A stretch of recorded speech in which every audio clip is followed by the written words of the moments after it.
Hello everyone and welcome to Paulilatino, one of our last stops of our sustainable journey in Sardinia.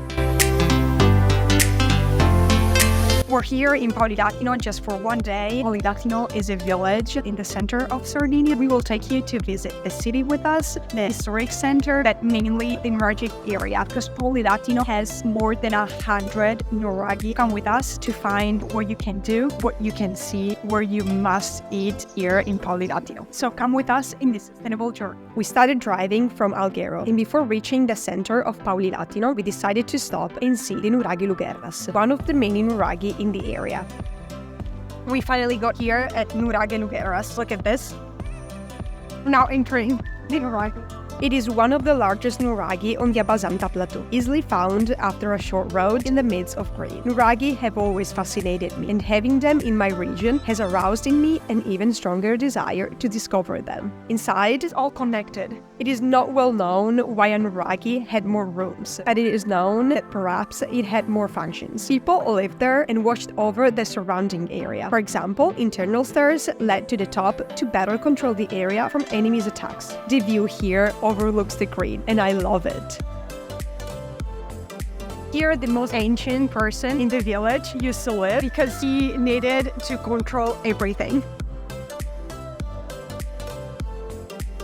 We might just stop here because we're too scared to get inside of that Nuragic. We don't know what's in there. So from here, you can reach the other room and then go out where we were before. Unfortunately, we didn't find the Nuragic because it was inside a private property. So we continued driving toward the center of Paulilatino. It's a very, very small village in Sardinia. And now we're reaching our Ecobnb, that in Sardinian means dreams.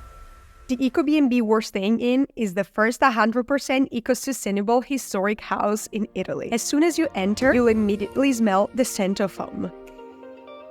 Each room, aposento, has been renamed as a color in the Sardinian language. In addition to being made with natural and sustainable materials, it is furnished with handcrafted furniture and works by various local artists. We took some time to relax here, and after some work, we're ready to go and have some lunch and then go to Santa Cristina Park in Pozzo. I am already in love with this Ecobnb. It overlooks the road and the main square called Piazza Indipendenza, and in Sardinian dialect, it's called Supanguglieri. One of the most important things in the square is the fountain. Each element here has a meaning, a story, something to tell. You can also choose a book or relax in the living room, where in the morning you'll have breakfast. We're back to reach the archaeological area of Santa Cristina, where there is the most evocative as well as mysterious Nuragic well temple. So we're here at Pozzo Santa Cristina. Right there, we will get the tickets to go and visit the Nuragic area. But before all of this, we're gonna have some lunch at Ristorante da Gianchi. Follow us. We decided to try this local place near the Nuragic area because it was recommended and we loved it. Inside, the room was all furnished with agricultural tools reminiscent of old trades. We tried the typical Sardinian cuisine. These are gnocchi sardi, pecorino cheese, fresh tomatoes. It was delicious and definitely a boost of energy before the tour. After lunch, we got the tickets to visit the area, and you can also buy some local souvenirs here. A good way to help the economy and buy a very special gift for someone you love. So we're here in the Christian village of Santa Cristina. We're waiting for the guide to go around and see the well, the sanctuary, and all the huts on the village.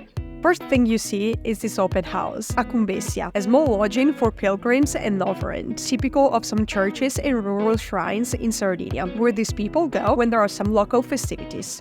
Our guided tour starts from the northwest sector, with the Nuragic and the remains of some living structures, the huts. The whole trail is able to take you back in time and learn so much about the culture of a place. But even more enriching is the guide's narration, which adds details that allow you to fully immerse yourself in the history of the place.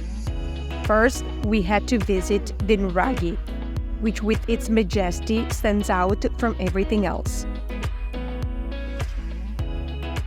You guys know what a Nuragic was? The Nuragics were built here in Sardinia as a defensive and military structure, and it was a tomb place. We're here in the territory of Paulilatino, and as you see, it's famous for the Nuragic and just the Nuragic villages. This is a trail that it's taking us to all the structures here in the Nuragic area. We're walking around more than 1,000 type of plants. The Macchia mediterranea is typical from Sardinia. A little farther around the Nuragi, we found traces of the village. The village has a singular construction that in many ways resembles the whole of the giant's domes. We love going inside every structure, and I don't know how people a long time ago built all of this. And in these moments, don't forget to bring out your inner child. Be curious and explore the unknown.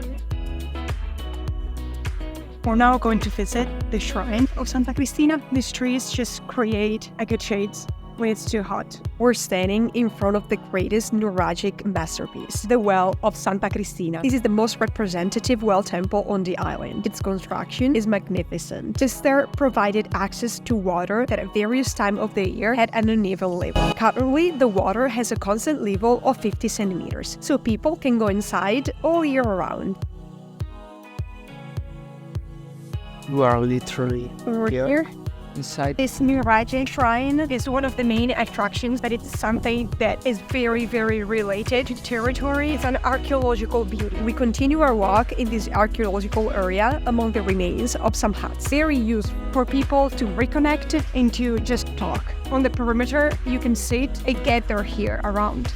Near the hut, we have a dozen or so rooms, perhaps lodgings of cult masters and market workshops. And this village certainly couldn't miss the country church of Saint Kristen, Santa Cristina, the central point of the religious complex. And we're back in the center of Paulilatino after a full immersion in the history of the place. We got ready to just walk around.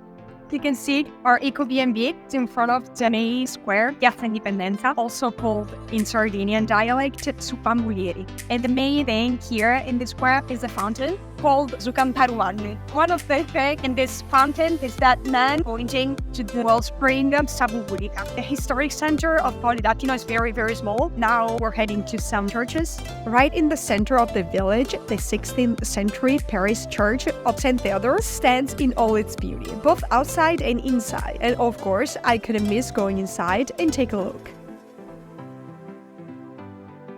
It feels like a fairy tale village, characterized by low-like basalt houses with aragonese portals and the rough iron balconies. In these vases with plants and flowers give the center that colorful touch that brings out joy and closeness with nature. Good morning, everyone, and we're starting the day with the best Sardinian breakfast so far, with both sweet and savory. All the products that you see is made by the people who work here, a special touch that is sometimes underestimated. We spent just one day in Paulilatino visiting the historic center of the village, but mainly the archaeological area called Santa Cristina. It was a short but nice trip where we tasted local food, we saw a lot of Nuragi, but mainly we stayed in this Ecobnb, in this special Ecobnb hosted by locals. We hope you enjoyed this location in the middle of Sardinia, different from all the touristic places that people usually visit in the summer. And I hope I've given you some good tips to visit the whole area in a more sustainable and responsible way. If you liked our video, let us know, and don't forget to subscribe to the channel and maybe recommend us some other things to do in Paulilatino, and let me know if you've already visited. We will see you in the next video, and don't miss it because we will drive for 25 minutes to visit another gem in Sardinia, home of the greatest archaeological discovery of the late 20th century, the giants of Monte. I can't spoil any more than this, so let's see you in the next video.